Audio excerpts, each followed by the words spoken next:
ಅದರಲ್ಲೂ ಅವರ ನಲ್ಲಿ ಮೂಳೆ ಚಿತ್ರ ಫೇಸ್ಬುಕ್ನಲ್ಲಿ ಬಂದಾಗ ಅದು ಅವರನ್ನ ಖ್ಯಾತಿಯ ಮುನ್ನೆಲೆಗೆ ತಂದು ನಿಲ್ಲಿಸಿತು. ಗ್ರಾಮೀಣ ಭಾಗದ ಬಾಡೂಟದ ಸಭೆ ಸಮಾರಂಭಗಳಲ್ಲಿ ಆಹ್ವಾನಿತನಾದ ವ್ಯಕ್ತಿಯೊಬ್ಬನಿಗೆ ಊಟಕ್ಕೆ ನಲ್ಲಿ ಮೂಳೆ ಎಕ್ಸ್ಟ್ರಾ ಹಾಕದೇ ಇದ್ದಾಗ ಆ ಸಣ್ಣ ವಿಷಯಕ್ಕೆ ಅವನು ಹೇಗೆಲ್ಲ ಡಿಸ್ಟರ್ಬ್ ಆಗಬಹುದು ಎನ್ನುವ ಸಾಧಾರಣ ಕಾನ್ಸೆಪ್ಟ್ನೇ ಗಿಲ್ಲಿ ಇದರಲ್ಲಿ ನೂತನ ಶೈಲಿಯಲ್ಲಿ ತೋರಿಸಿದ್ದರು. ಇಂತಹ ಕತೆಗಳು ನಮ್ಮ ಸುತ್ತಮುತ್ತಲಿನ ಸ್ಥಳಗಳಲ್ಲೇ ನಡೆಯುತ್ತವೆ. ಅವುಗಳನ್ನ ಅಬ್ಸರ್ವ್ ಮಾಡುವ ದೃಷ್ಟಿಕೋನ ಇರಬೇಕಷ್ಟೇ.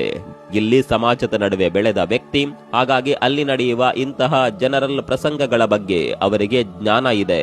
ಅದನ್ನೇ ತುಸು ಅತಿರೇಕವಾಗಿ ಅತಿರಂಚಿತವಾಗಿ ತೋರಿಸಿದಾಗ ಅಲ್ಲೊಂದು ಕತೆಯ ಕಾನ್ಸೆಪ್ಟ್ ಹುಟ್ಟುತ್ತೆ. ಗಿಲ್ಲಿ ಈ ಹೊಸ ಪ್ರಯೋಗ ಮಾಡಿದ್ದು ಒಂದು ರೀತಿ ಒಳ್ಳೆಯದೇ.